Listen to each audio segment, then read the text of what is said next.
This is a question paper discussion. In this session, we will be discussing the pharmacology questions which were asked in NEET PG examination of 2022. A patient was given IV botulinum toxin and the patient died. Mechanism of botulinum toxin overdoses. Botulinum toxin acts on a protein called as snare protein and thereby inhibit the release of acetylcholine into the synaptic cleft. So botulinum toxin, the mechanism of action is inhibition of release of acetylcholine. That is the answer. Botulinum toxin has been approved for the treatment of many conditions. These include chronic migraine,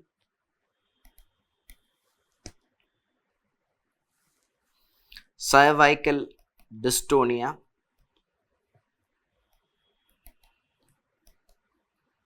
blepharospasm,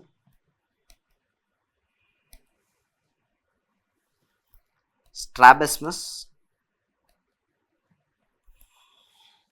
It is also used for the treatment of primary axillary hyperhidrosis, where there is excessive sweat production in the axilla. It is used for the treatment of bladder dysfunction. It is used for spasticity. It is used cosmetically to remove glabellar lines.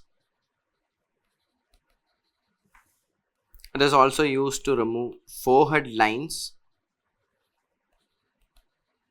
and lateral canthal lines.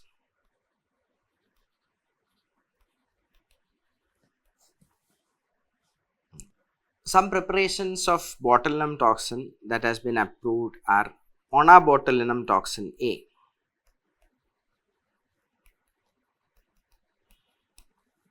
It is used for the treatment of chronic migraine and also glabellar lines. Next preparation is abobotulinum toxin A.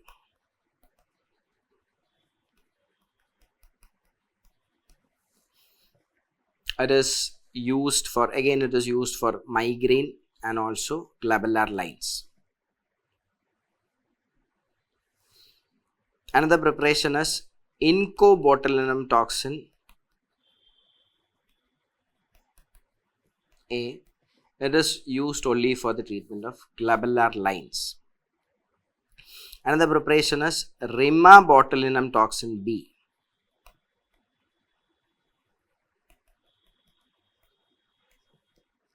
It is used for the treatment of sialorrhea. The reuptake of norepinephrine from the synaptic cleft is with the help of a transporter called as norepinephrine transporter, which is inhibited by tricyclic antidepressants, cocaine and amphetamines.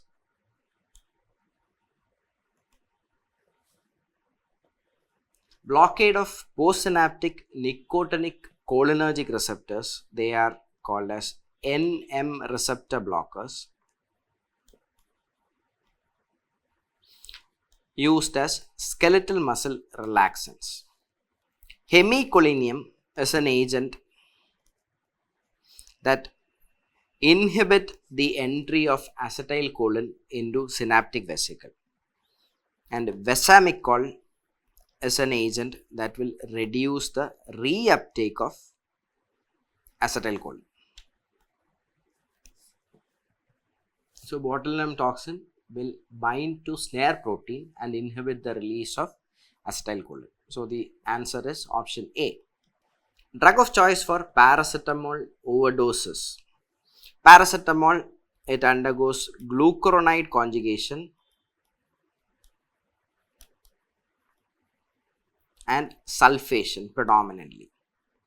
5% of paracetamol undergoes metabolism by microsomal enzymes, and that will result in the formation of a metabolite called as N-acetyl P-benzoquinone imine. This is hepatotoxic. At normal levels, this NAPQI is conjugated with glutathione and it is eliminated. In patients who are having liver dysfunction, chronic alcoholics, and also in case of poisoning where the levels of NAPQI is very high, this glutathione will be depleted, and this will result in accumulation of NAPQI, and that will result in hepatotoxicity. So the antidote for paracetamol overdose is N-acetylcysteine. N-acetylcysteine will replenish this glutathione, which will help in the conjugation of NAPQI and subsequent elimination, preventing hepatotoxicity. There is a nomogram which is used to assess whether N-acetylcysteine is necessary in paracetamol overdose. It is called as Rumack-Matthew nomogram.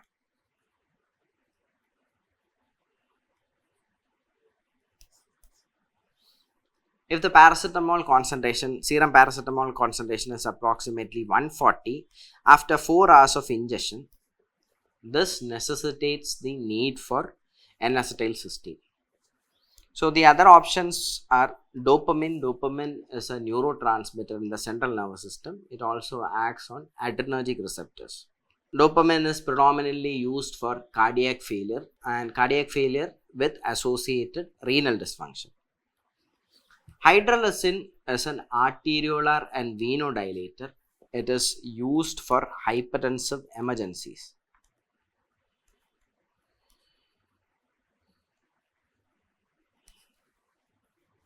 Hydralazine is also used for the treatment of heart failure. Furosemide is a high ceiling diuretic or loop diuretic which acts on the thick ascending limb of loop of Henle, where it inhibits sodium potassium 2-chloride symporter. It is used for edema. It is used for symptomatic benefit in heart failure, and intravenous loop diuretics, they are used in acute pulmonary edema. A young female presented with left-sided severe throbbing headache associated with nausea, vomiting, photophobia, and phonophobia. Which of the following drugs can provide immediate relief to this patient? So, severe left-sided unilateral severe throbbing headache, that is a typical headache associated with migraine, with associated nausea and vomiting, photophobia and phonophobia. All these indicate acute attack of migraine. So, for the treatment of migraine, there are agents that abort an acute attack of migraine, and there are agents that prevent attacks of migraine. So, the agents that abort acute attack of migraine, they are called as abortive agents, which include two groups of agents, triptans and NSAIDs.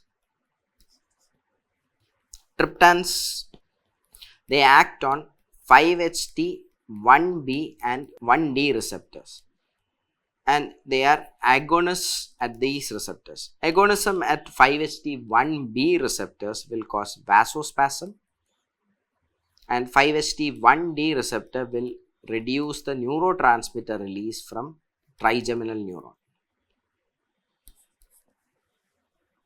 The triptans available are sumatriptan, naratriptan, zolmitriptan, elatriptan, frovatriptan, and almotriptan. So, among these agents, triptans can be used for terminating an acute attack of migraine. So, the option would be sumatriptan. Sumatriptan is available as oral formulation, subcutaneous formulation, and it is also available as nasal spray.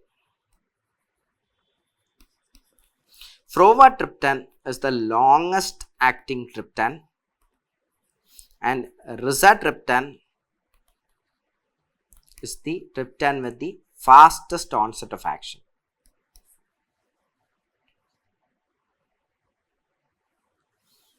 Almotriptan is a triptan which can be used in adolescents.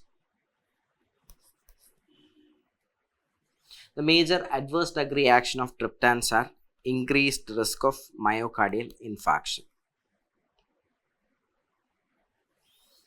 Triptans can also produce paresthesia and tingling, which is collectively known as triptan sensation.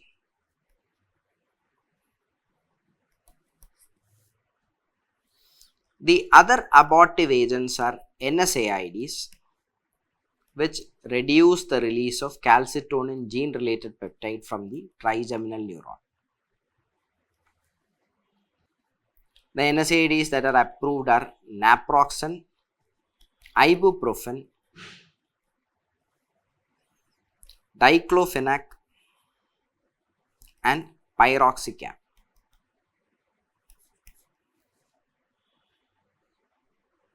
Topiramate is an anti-epileptic drug which is a sodium channel blocker. It is used for the prophylaxis of migraine. Flunarizine is a calcium channel blocker. It is used for the prophylaxis of migraine. It is available as a very commonly used medication which is known by the name Sibelium. Propranolol is a non-selective beta blocker. This has been approved for the prophylaxis of migraine. A patient on digoxin therapy accidentally consumed 8 tablets of digoxin of 0.25 mg. 2 hours later, he presented to the emergency with a heart rate of 54 beats per minute, ECG evidence of third degree heart block or AV block. What is the immediate management of this patient? Digoxin is a cardiac glycoside. It inhibits the enzyme sodium potassium ATPase, thereby increasing the calcium levels, and it also has got vagomimetic effect. Digoxin toxicity can be managed with DigiBind, which is digoxin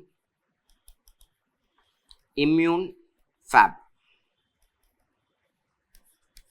DigiBind is indicated if the patient is having ventricular arrhythmia,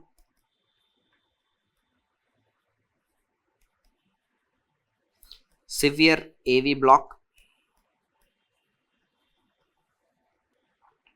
hypotension, symptomatic bradycardia,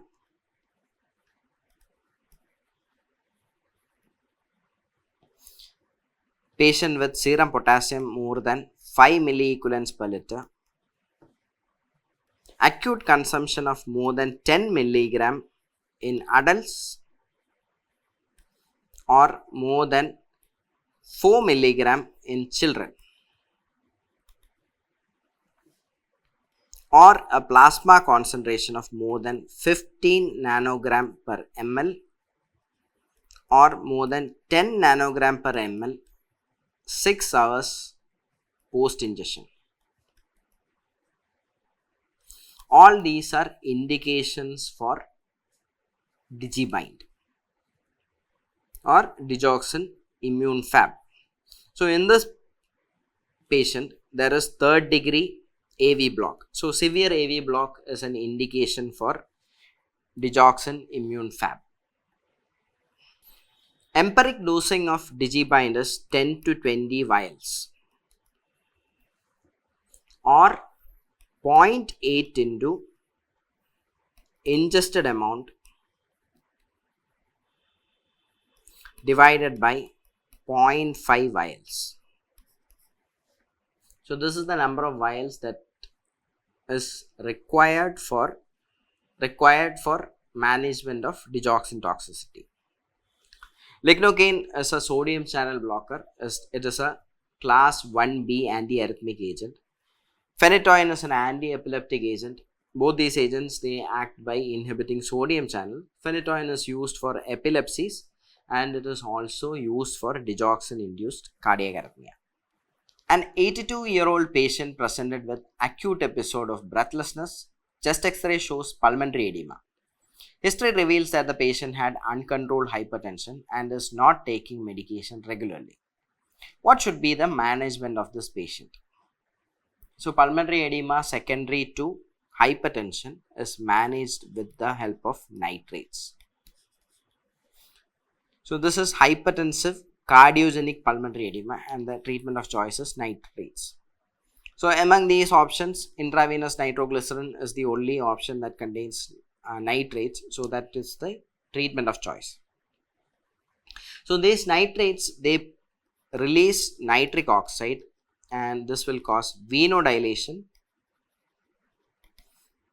This will result in shift of fluid from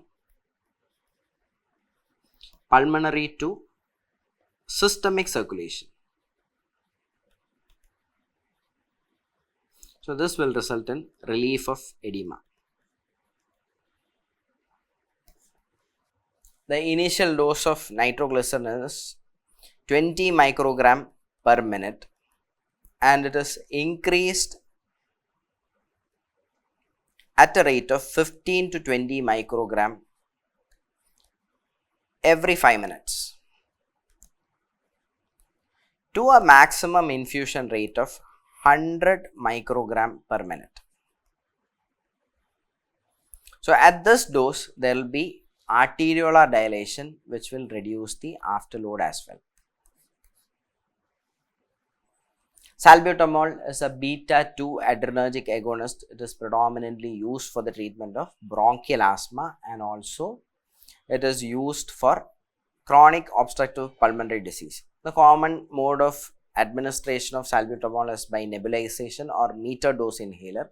Intravenous salbutamol is not used very commonly and this patient does not show any indication of infection, so antibiotics should not be used. So, the answer is intravenous nitroglycerin. Which of the following hypolipidemic drug act by inhibiting PCSK9? PCSK9 is proprotein convertin,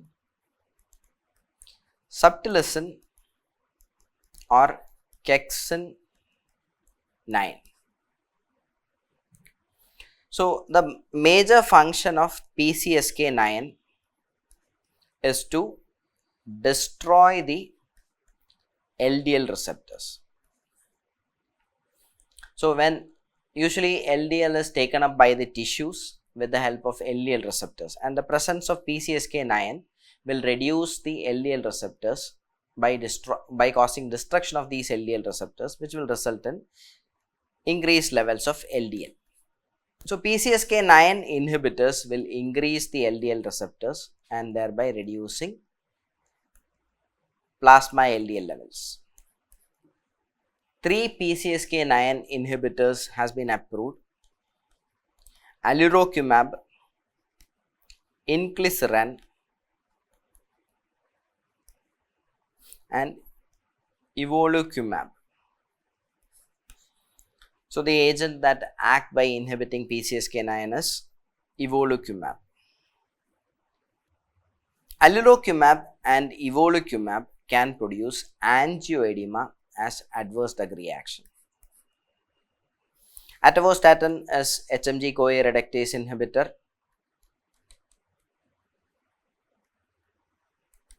It reduces cholesterol synthesis by the liver. Ezetimibe is a cholesterol absorption inhibitor. It acts by inhibiting Niemann-Pick like C1 protein. So, this is a transporter that is essential for transport of cholesterol from the gastrointestinal tract into the systemic circulation.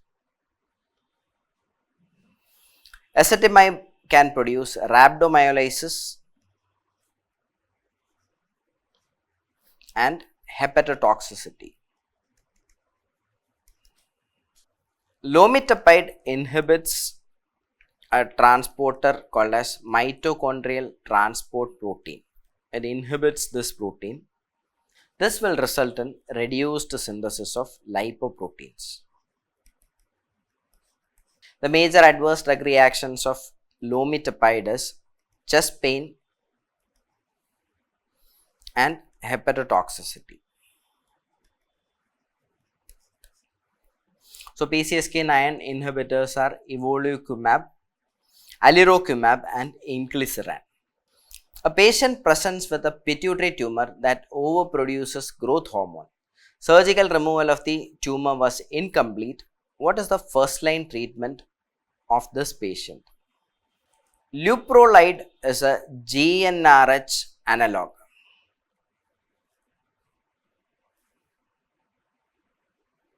It increases the levels of follicle stimulating hormone and luteinizing hormone. It is given as subcutaneous injection. It is used for the treatment of endometriosis, fibroid, prostatic carcinoma,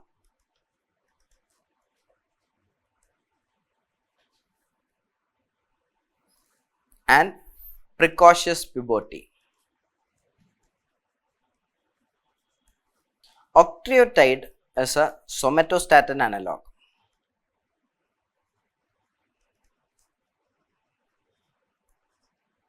It is used for the treatment of acromegaly, secretory diarrhea,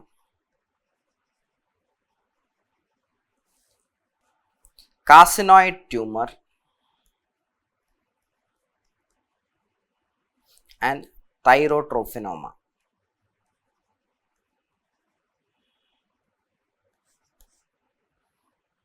So, this person is having increased levels of growth hormone.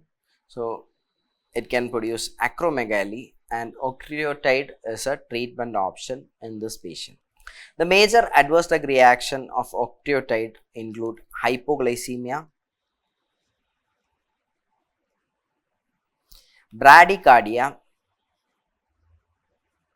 and hypothyroidism.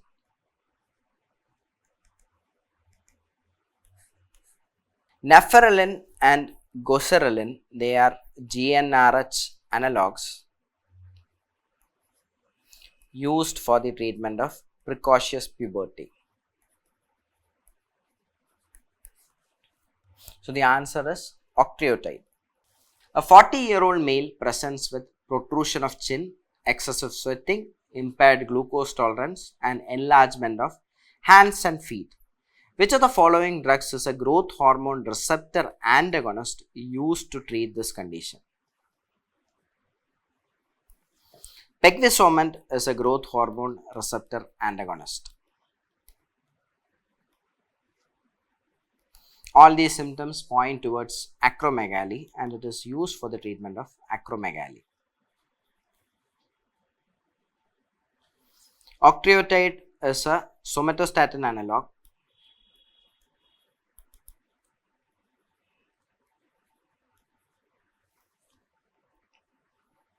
It is used for acromegaly, carcinoid tumor, secretory diarrhea, and thyrotrophinoma.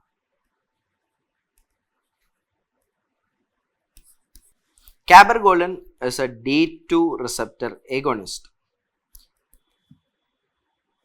Dopaminergic neurons in the tuberoinfundibular pathway inhibits the release of prolactin. So, agonistic action of cabergoline on these dopamine receptors in the tuberoinfundibular pathway can be used for the treatment of hyperprolactinemia. Olsigepan is a CGRP, calcitonin gene related peptide antagonist,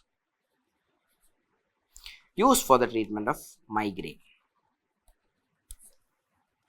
A 40-year-old diabetic female presented to the emergency with abdominal pain, vomiting, and recent onset confusion.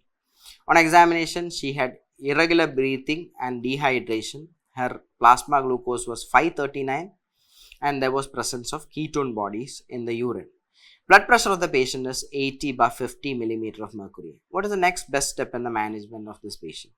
So this is a case of diabetic ketoacidosis. There is abdominal pain and vomiting, which are common symptoms of diabetic ketoacidosis. Acidosis can also produce confusion. She had irregular breathing. The typical breathing which is seen in diabetic ketoacidosis is Kussmaul breathing. And dehydration is also a feature of diabetic ketoacidosis. The plasma glucose levels are elevated. There was ketone bodies in the urine, and there is reduction in blood pressure.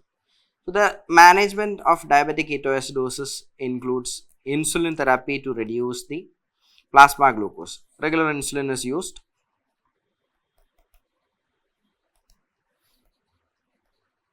A bolus dose of regular insulin followed by continuous infusion. The idea is to reduce the plasma glucose by 10% every hour. And once the plasma glucose reaches below 250 mg per deciliter, dextrose normal saline is given to the patient to prevent hypoglycemia. This person is also having dehydration and has got reduced blood pressure. So intravenous fluids has to be given. Normal saline is the agent of choice. 1 liter in the first half hour, 1 liter in the next 1 hour, 1 liter in the next 2 hours, and 1 liter in the next 4 hours. And maintenance fluids has to be given depending upon the dehydration. So the management principle is intravenous fluids and regular insulin. Regular insulin alone will not be therapeutic in this patient. Intravenous fluids alone will not be therapeutic in this patient. And long-acting insulins, they are not indicated in diabetic ketoacidosis. Short-acting regular insulin is indicated in diabetic ketoacidosis. So the answer is C. A female presented with galactorrhea. Her urine pregnancy test was negative. MRI of the head revealed a large pituitary tumor. Patient refused to undergo surgery for the tumor. Which of the following drug is best drug for the treatment? This person is obviously having increased levels of prolactin. And prolactin is inhibited by dopamine in the tuberoinfundibular pathway. So any dopamine agonist which crosses the blood-brain barrier can reduce this prolactin level. So one such agent is bromocriptine, which is a D2 receptor agonist, and it crosses the blood-brain barrier. So the treatment option would be bromocriptine. We have discussed about octreotides in the previous slides. Promethazine is a H1 antihistamine. It also has got anticholinergic action.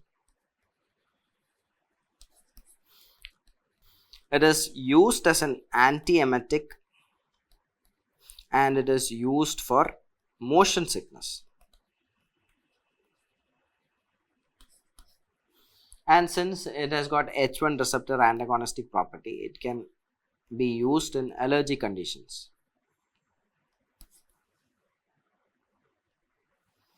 The major adverse drug reaction of promethazine is anticholinergic side effects. And due to blockade of H1 receptors in the central nervous system, it can produce sedation. Clozapine is an atypical antipsychotic. It is an antagonist of D2 receptors and D4 receptors. It also is a partial agonist of 5-HT1A receptors, used for treatment-resistant schizophrenia.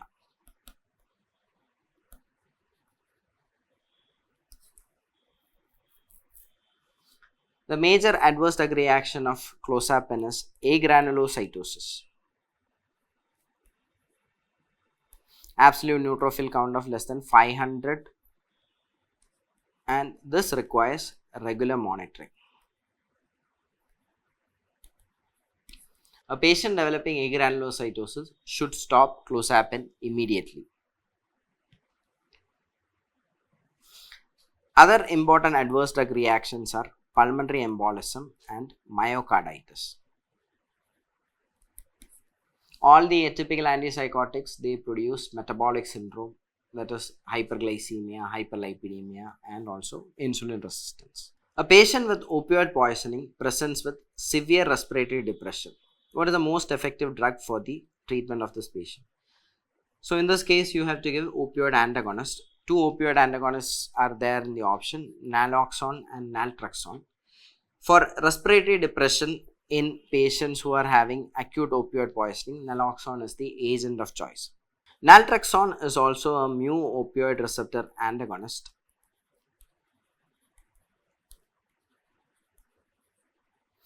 Used for alcohol use disorder, where it reduces the pleasurable effects of alcohol. It is also used for opioid use disorder.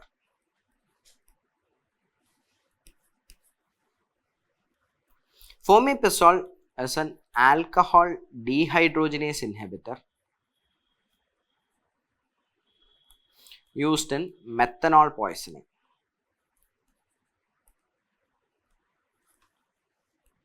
Flumazenil is a benzodiazepine antagonist. It is used in the management of benzodiazepine overdose and also for reversal of sedation with benzodiazepines. So the treatment of choice is naloxone. A patient on antidepressant therapy presents with elevated body temperature, dilated pupil, palpitations, and low blood pressure. ECG shows tachycardia, broad QRS complex, and right axis deviation. Which of the following intervention must be done immediately? Intravenous sodium bicarbonate is the treatment of choice for tricyclic antidepressant overdose.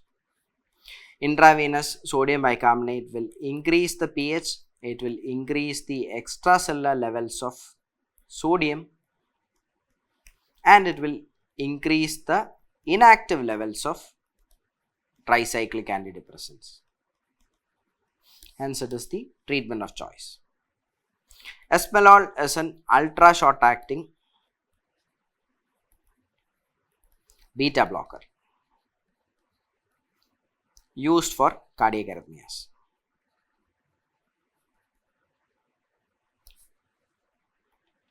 A patient presents with tremors, rigidity, and bradykinesia. Which of the following drugs can be used for treatment in this patient? This is obviously a case of Parkinson's disease. Parkinson's disease can be treated with levodopa carbidopa combination. It can be treated with monoamine oxidase inhibitors or catechol O-methyl transferase inhibitors. Selegiline is a monoamine oxidase inhibitor which can be used for the treatment of Parkinson's disease. Selegiline is also available as a transdermal patch for major depressive disorder. Selegiline reduces the degradation of dopamine by inhibiting the enzyme monoamine oxidase. It also reduces the degradation of serotonin, which can result in serotonin syndrome, especially when it is consumed with agents that contain tyramine, which is a precursor of serotonin. It can also cause hypertensive crisis, postal hypotension,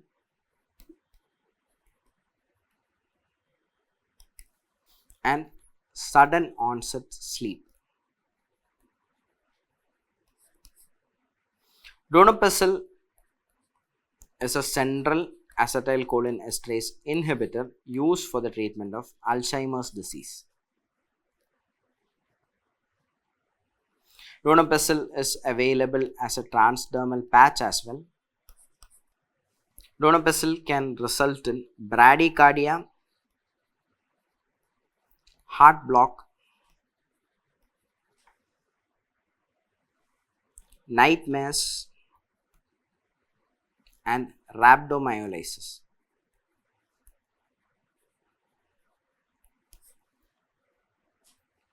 Fluoxetine is a selective serotonin reuptake inhibitor.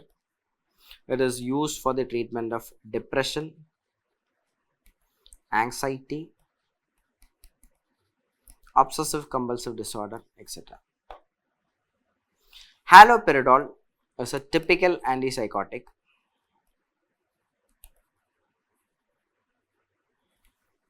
It blocks D2 receptors,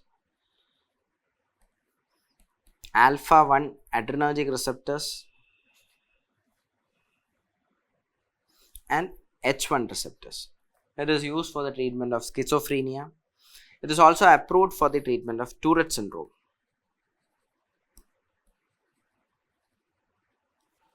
It is also approved for sexual behavioral disorder, and it is also used for hyperactivity in children. Since it blocks the D2 receptors, it can produce extrapyramidal symptoms, hyperprolactinemia. Due to blockade of H1 receptors, it can produce sedation. Due to blockade of alpha adrenergic receptors, it can produce postal hypotension.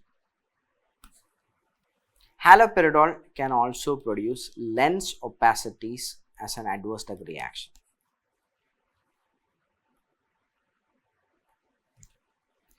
A child born by normal vaginal delivery developed repeated attacks of flexion of neck over the trunk and jerks of the hand.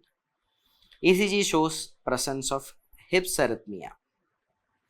Anti-epileptic drug of choice for this patient is. Hips arrhythmia is also called as infantile spasm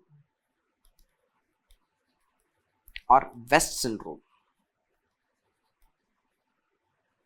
For infantile spasm, the drug of choice is ACTH. ACTH reduces the neuronal excitability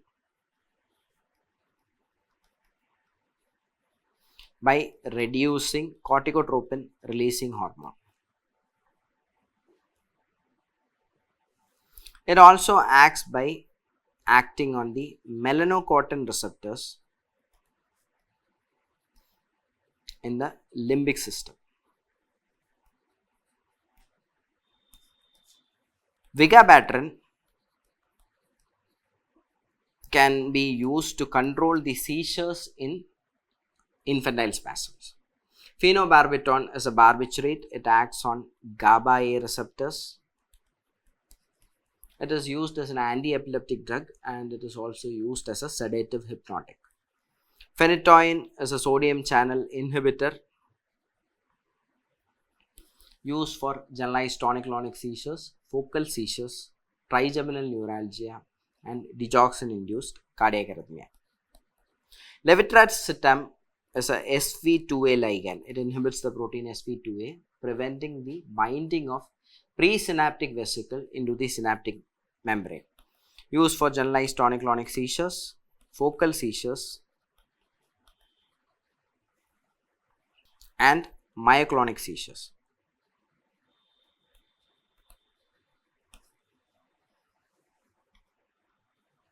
Levetiracetam can produce psychosis,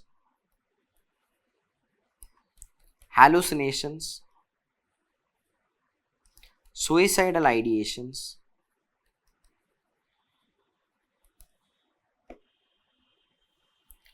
diastolic hypertension, and drug reaction with eosinophilia syndrome or DRESS syndrome. So the answer to this question would be ACTH. A 11-year-old boy presented to the emergency with vomiting. Parents gave history of consuming 10 to 15 tablets of ferrous sulfate a day before. What is the antidote for treatment in this person? Desferrioxamine or deferrioxamine is the agent of choice in iron poisoning. Desferrioxamine is given intravenously in acute iron poisoning, subcutaneously or intramuscularly in chronic iron poisoning. The major adverse drug reaction is sensory neural hearing loss.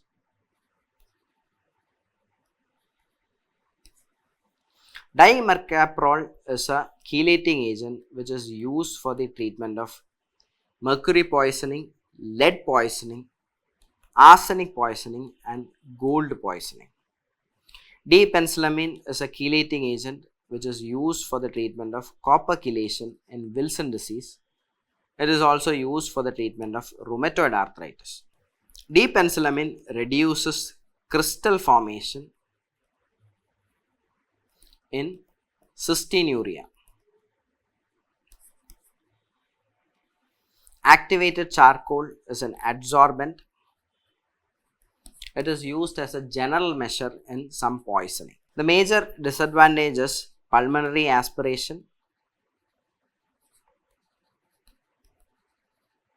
and pneumonitis.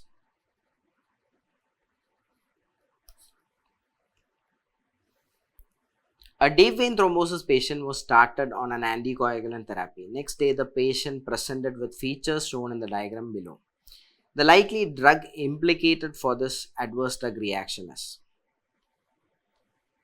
So this is skin necrosis, and this is possibly warfarin-induced skin necrosis. This is due to deficiency of protein C, and it usually occurs within 1 week of anticoagulation. And the management of this is by discontinuation and substitution of warfarin with heparin or low molecular weight heparin. You can also give fresh frozen plasma or vitamin K in severe cases. Heparin is a parenteral anticoagulant. It binds to antithrombin 3 and inhibits factor 10A and factor 2A. It requires monitoring of activated partial thromboplastin time used for deep vein thrombosis and pulmonary embolism. Rivaroxaban is a factor 10A inhibitor. It is predominantly used for stroke prevention in patients who are having atrial fibrillation. Rivaroxaban can produce agranulocytosis. Dabigatran is a direct thrombin inhibitor used for deep vein thrombosis, pulmonary embolism, etc. And the major adverse drug reaction is bleeding. So the answer to this question is warfarin-induced skin necrosis, option C. A patient of COPD was given intravenous aminophylline therapy, following which the patient developed diuresis. This is due to action on which receptors? Aminophylline is a bronchodilator. It inhibits the enzyme phosphodiesterase 3 and 4. It also antagonizes adenosine 1, 2, 3 receptors. Antagonism of adenosine receptors at the proximal convoluted tubule will result in reduced reabsorption of sodium, and that will result in diuresis. So the answer is A, adenosine receptor antagonism. A female with ovarian cancer was on cisplatin therapy. She presented to hospital with several episodes of vomiting. After giving an antiemetic drug, the patient developed dystonia.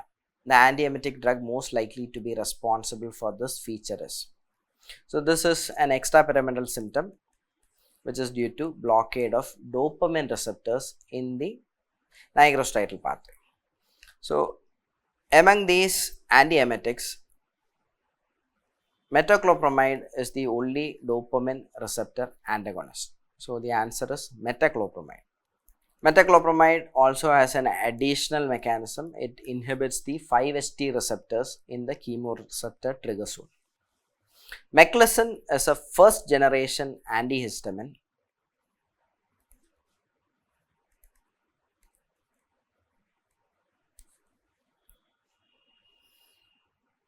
It is used for the treatment of motion sickness and vertigo associated with Meniere's disease.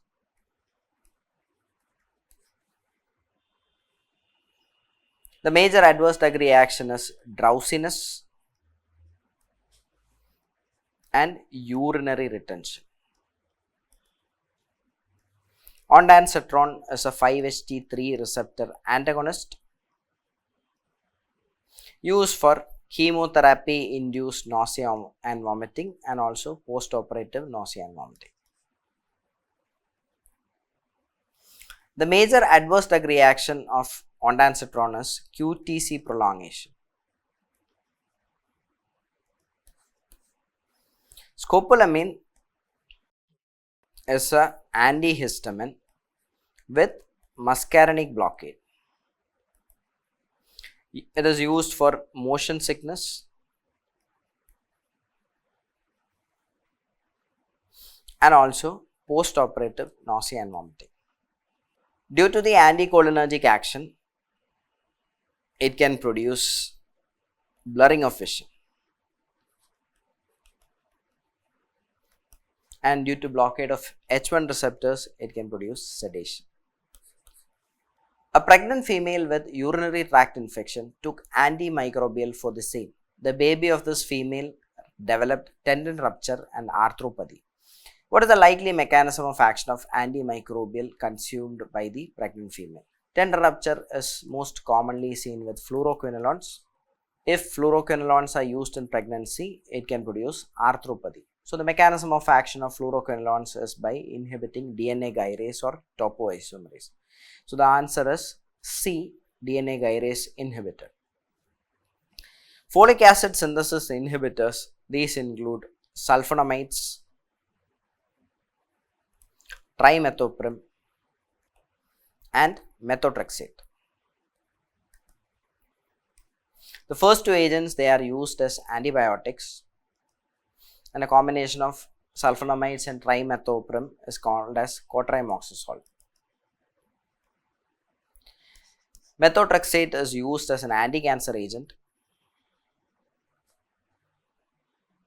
and it is also used as an immunosuppressant. Mycolic acid is a peculiar cell wall component seen in case of Mycobacterium tuberculosis. Isoniazid and ethionamide are the agents that inhibit mycolic acid synthesis. So, the answer to this question is C. A 48-year-old patient presented to the outpatient department with tingling and numbness of fingers. The patient is a chronic alcoholic and was recently started on antitubercular treatment. What should be the treatment of this patient? The vitamin deficiency that commonly presents as neuropathy is B6 deficiency, which is pyridoxine. Alcoholics, due to their irregular eating habits, have reduced consumption of pyridoxine, that will cause pyridoxine deficiency. Isoniazid reduce the active metabolite formation of B6, reduces the function of the active metabolite and increases the excretion of active metabolite of B6. So, this person is an alcoholic, he is already having B6 deficiency and he was started on antitubercular treatment which worsened the B6 deficiency, that is presenting as neuropathy. So, the substitute or the treatment of choice would be vitamin B6. Vitamin B3 is niacin, and the deficiency of vitamin B3 causes pellagra. Vitamin B1 is thiamine, produces Wernicke's encephalopathy and Korsakoff's psychosis. Vitamin B12 is cyanocobalamin, and it can produce, deficiency can produce megaloblastic anemia.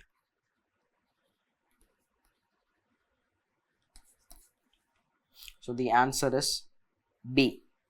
In MDR tuberculosis, which of the following drug combination shows resistant? Multi-drug resistant tuberculosis means that the mycobacterium is resistant to isoniazid and rifampicin. So, the option is B. Extensive drug resistant tuberculosis is resistant to isoniazid and rifampicin along with one of the three second line injectables.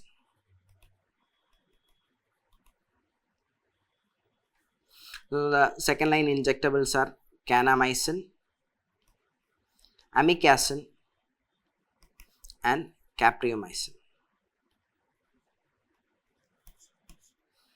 So plus resistance to one of the second line injectable agents is considered as extensive drug resistant tuberculosis. A patient presented with hyperkalemia, which of the following drugs can cause intracellular movement of potassium and thus decrease the extracellular potassium levels? The answer is epinephrine. Epinephrine acts on beta 2 adrenergic receptors, which will result in intracellular movement of potassium. And the similar action is seen with salbutamol, which acts on the beta 2 adrenergic receptors and produce intracellular movements of potassium. This effect is not seen with norepinephrine, since norepinephrine does not have any beta 2 action. Another agent which causes movement of potassium from the intracellular to extracellular is insulin. Insulin stimulates sodium potassium pump, which will cause the movement of potassium from the extracellular to the intracellular. Lactic acid produces acidosis, and this acidosis can result in intracellular movement of potassium. Since lactic acid as such does not produce this movement and the resultant acidosis is the one that is driving the movement of potassium, we are not considering this option. Atropine is an anti-muscarinic agent. It is used for many indications, predominantly used for organophosphate poisoning. It does not have any effect on serum potassium levels. Glucagon produces hyperkalemia, which is followed by hypokalemia. Which of the following drugs have least adverse effect on pleura? Bromocriptine is a D2 receptor agonist and D1 partial agonist,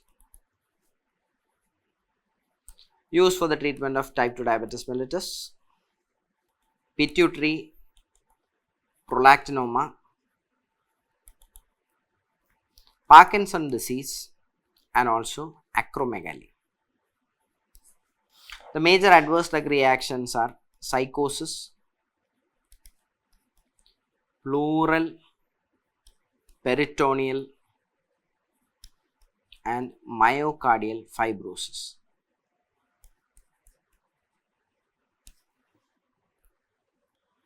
Bromocriptine also increases the risk of myocardial infarction and stroke. So bromocriptine is out of the question because it produces fibrosis. Metformin is an anti-diabetic agent, first line agent for the treatment of diabetes mellitus. The major adverse drug reaction of metformin are gastrointestinal and it does not produce any irreversible damage in the pleura. So the answer would be metformin. Nitrofurantoin.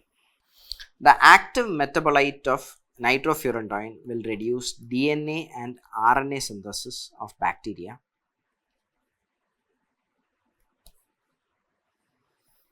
It is mainly used for lower urinary tract infections, and the major adverse drug reaction is pulmonary toxicity, peripheral neuropathy and hepatotoxicity. So nitrofurantoin also produces effects in the pleura. Methisargide is an ergot derivative. It is used for the treatment of migraine. The major adverse drug reactions are cardiac and pulmonary fibrosis.